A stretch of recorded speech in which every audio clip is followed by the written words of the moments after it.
Hey, it's Bema. Welcome back to Bema's Happy Place. Today I'm here with another crafty video.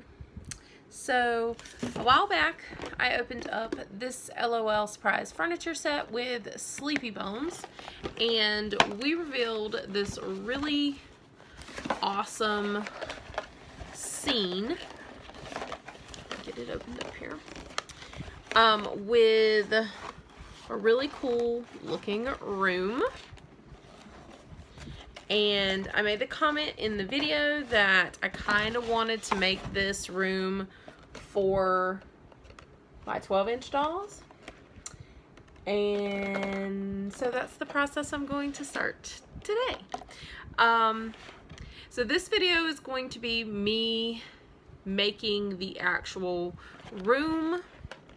And then there will be another video in this little mini series of making some of the furniture and accessories and things and kind of decorating for our dolls so that they can have a really cool room to have a spooky sleepover in.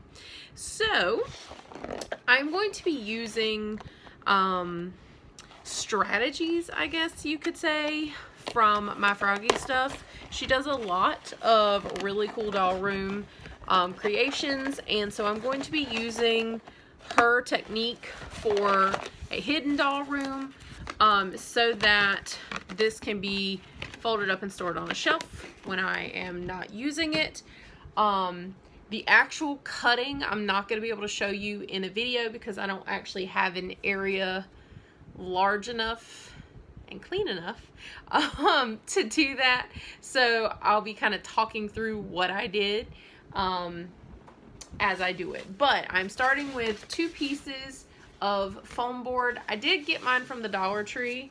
The Elmer's brand is much better because it's much stronger, but I am using Dollar Tree foam board. So 2 pieces, and I'm using an X-Acto knife. I just put a new blade in it. I also got this X-Acto knife from Dollar Tree, and what I'm gonna do is I'm going to actually, got all my directions written down here. So my foam board measures 29 3/4 by 20. I'm going to actually cut it down to 28 inches. And then I'm going to cut 7 inches off so that I have 2 pieces, a 13 by 28 inch piece and a 7 by 28 inch piece. So I'm going to go do that now, and then I'll show you the pieces and we'll talk about the next step. Okay, so now out of the first piece of foam board, I have a piece that is 7 by 28 inches. I have a piece that is 13 by 28 inches. And then I have this piece that is 20 inches by 1 3/4 inches. This was the piece I cut off to make everything else 28 inches. Now, as a warning, if you're gonna try this, I do really recommend popping for the Elmer's board, because even though I used a brand new blade that is really sharp, it does like cut terribly.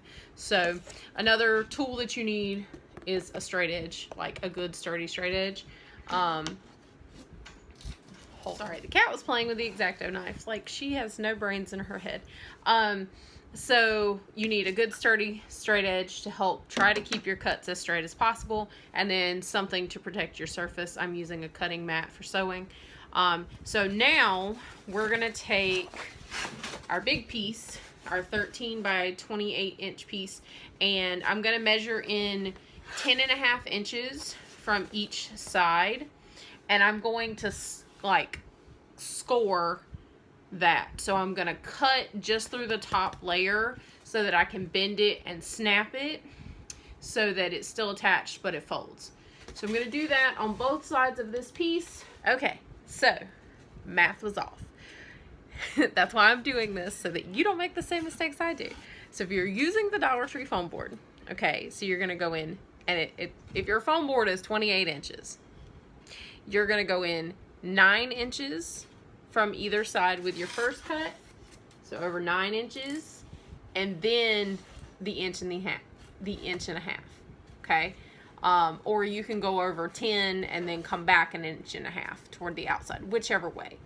And you don't have to flip the foam board because I wanted this side to be the back side. And so that's where I did my first cut for the bend and snap wall. Okay. And then I flipped it over and I made the other cut. So now my recess is on the opposite side. So don't flip. I also went through this one a little bit too far, so you can kind of see some holes in it.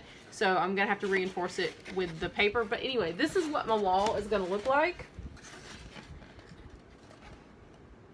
So we're gonna have this nice little recess piece here, and then the walls on the outside, and then it will be able to fold up like this and store on a shelf. So I'm gonna cut the floor piece. So the floor piece needs to be as wide as your recess. So from finger to finger here on the inside.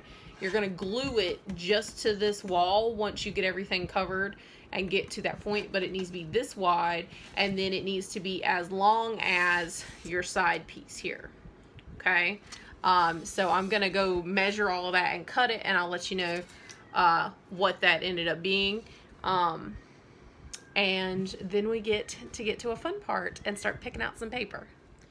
All right, so now we have two pieces. We have our floor piece, which is a little under 7 across, and it is 10.5 inches long. It's gonna fit right here in the center of our recessed piece, and when it is, when the sides are folded in, it's as long as the sides. You can make floor extensions to go along with this to go up under the sidewalls, or you could just use scrapbook paper up under the sides. I'm gonna get this part together and then make the decision as to what I want to do. But we need to cover this so that it starts to look like a room. So I kind of took inspiration from the room in the box. And kind of interpreted it the way I want to interpret it. So I'm going to use this wood grain here for the floor, because the wood grain, or the floor in our box here has like wooden floorboards.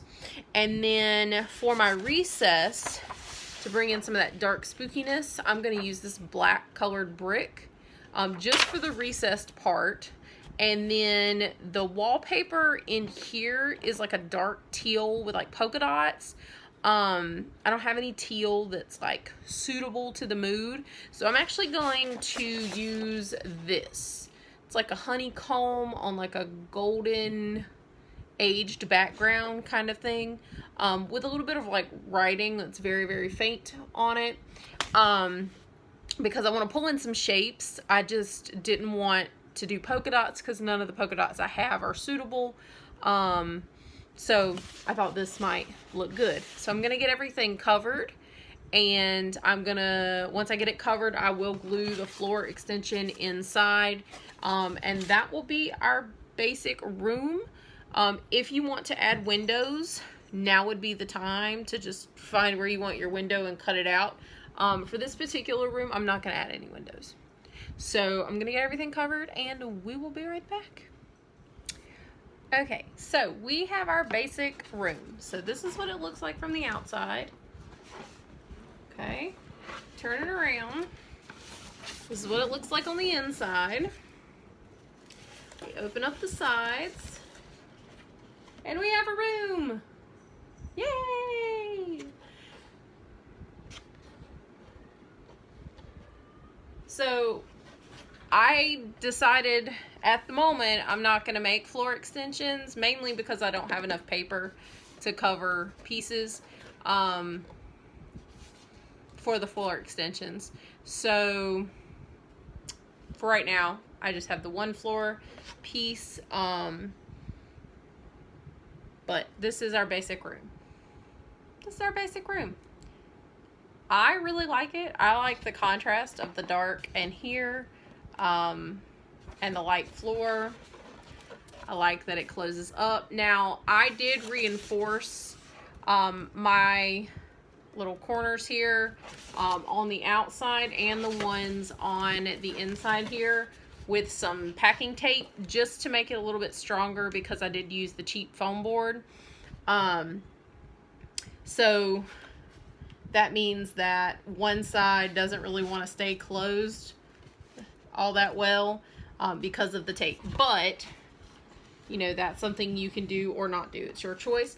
Also, because my pieces weren't long enough to cover the full wall, I did cut the strip. You can put the extra piece at the top or the bottom.